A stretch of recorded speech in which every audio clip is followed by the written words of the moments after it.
The midnight shift at St. Jude's private wing usually begins with a specific, rhythmic silence. It is a landscape of white tiles and hushed electronic chirps, a world where everything is sanitized, controlled, and predictable. My name is Elena, and for nearly a decade, I've worn these deep blue scrubs like a suit of armor. I've mastered the art of clinical detachment, the ability to look at a human being as a collection of symptoms, a chart to be updated, a body to be stabilized. But room 402 has changed the very air I breathe. Behind that heavy, soundproof door lies a patient who has systematically dismantled every defense I've ever built. As I approach the threshold, the sharp, biting scent of antiseptic hangs in the corridor, a sterile reminder of my duty. But the moment I push the door open, that scent is utterly swallowed by something far more intoxicating. Isabella Sterling, a woman whose name usually dominates financial headlines, is reclining in a bed of high thread count silk she insisted on bringing herself.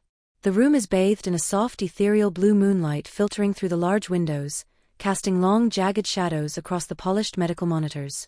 The air is thick with her signature perfume, a dark, expensive blend of jasmine and sandalwood that feels entirely out of place in a hospital.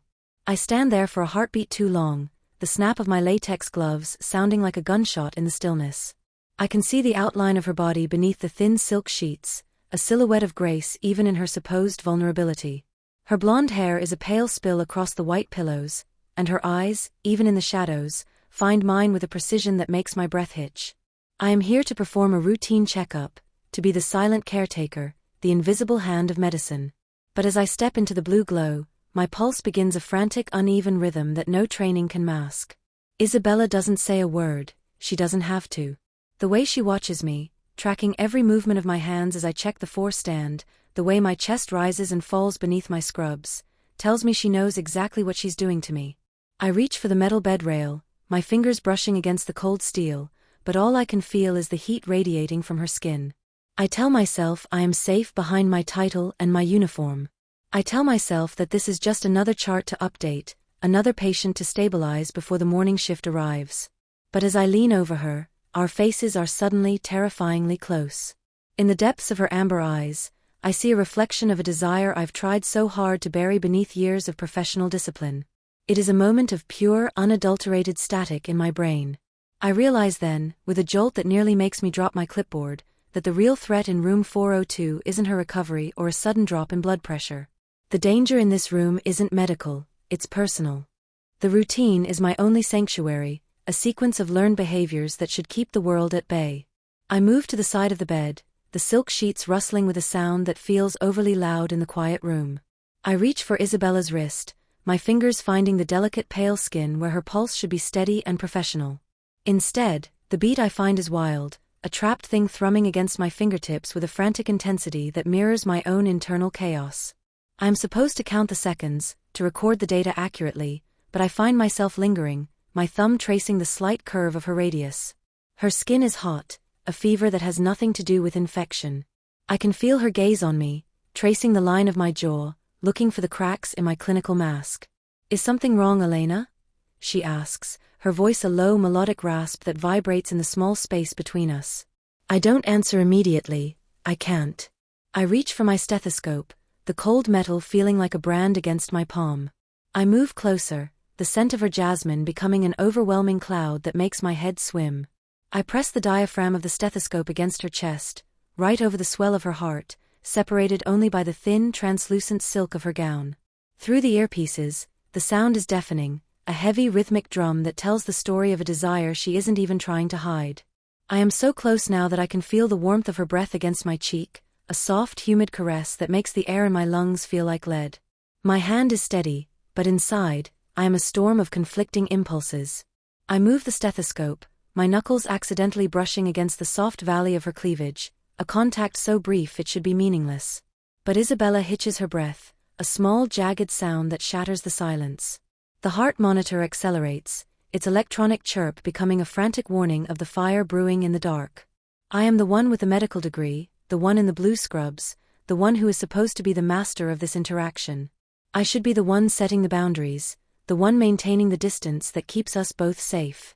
But as she leans back against the pillows, her lips slightly parted, her eyes dark with a hunger that defies the setting, I am forced to confront the power shift. I look at her, my hand still resting inches from her heart, and I find myself wondering, in this room with the moonlight and the jasmine and the heavy, humid weight of the unspoken, who is really in control of the room? If you are feeling the tension between them as much as I am, please leave a like and subscribe to Meeting Her. And tell me in the comments, which city are you watching this story from today? I'd love to know where our romance is traveling to. The storm outside finally breaks, a violent outburst of wind and rain that makes the hospital windows rattle in their frames. It is a chaotic backdrop to the escalating tension inside room 402. Suddenly, the lights flicker, once, twice, and then the room is plunged into a deep, heavy shadow as the main power fails. For a long, agonizing minute, the only light is the dim, ominous red glow of the emergency lamps, casting a hellish, intimate hue over everything. I was in the middle of checking her surgical site, my hands already deep in her personal space, when the darkness swallowed us. The red light turns her skin into something ethereal, something forbidden. Isabella doesn't flinch. She doesn't call for help. She simply waits, her breathing audible over the roar of the rain. The forced proximity is no longer a choice, it is a destiny. I find myself pressed against the side of her bed, my body leaning over hers to steady myself as the wind slams against the building. The scent of her jasmine mixes with the ozone of the storm, creating a sensory overload that finally snaps my restraint.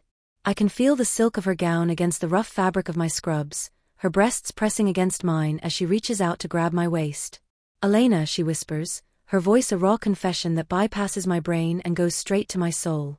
I should pull away. I should go to the nurse's station, find a flashlight, and act like the professional I am. But the weight of her touch is a gravity I cannot escape. Her fingers dig into the blue fabric of my uniform, pulling me an inch closer, until our noses are touching. The red light reflects in her eyes, making her look like a goddess of the night. I can feel the heat of her breath against my lips, a humid promise of everything I've denied myself. The professional mask I've worn for a decade doesn't just crack, it vanishes, leaving me raw and desperate in her arms. I reach out, my hand cupping her jaw, my thumb tracing the curve of her lower lip. The silence is no longer clinical, it is heavy with the anticipation of a collision 2 weeks in the making. The heart monitor, running on backup battery, emits a low, steady drone that feels like a countdown. I look at her, my heart hammering so hard I'm sure it's the only thing she can hear. In this red-soaked room, the notorious luxury of the hospital fades away, leaving only 2 women caught in a storm of their own making. At that exact moment, as her lips finally brush against mine in a kiss that tastes of salt and sandalwood, the professional mask finally shatters. The aftermath of the kiss is a landscape of heat and jasmine, a world where the only thing that matters is the weight of her body against mine. The power returns, the bright, clinical lights of the room flicking on with a harshness that feels like an intrusion. But we don't pull apart. I am sitting on the edge of the bed, Isabella's arms still wrapped tightly around my neck, her head resting on my shoulder.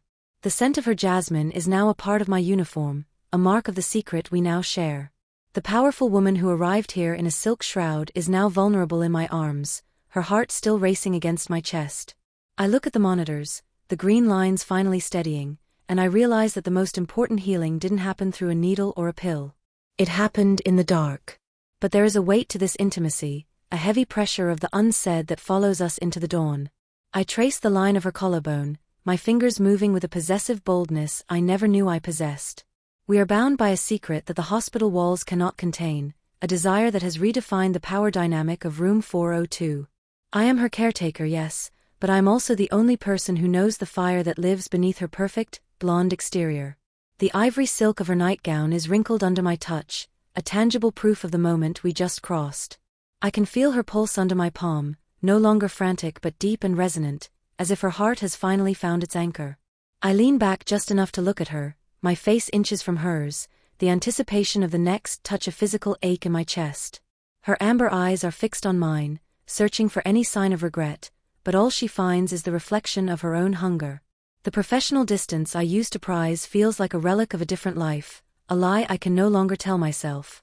We are suspended in a moment of intense face-to-face physical anticipation, knowing that the world is waiting outside that door to take us back to our roles.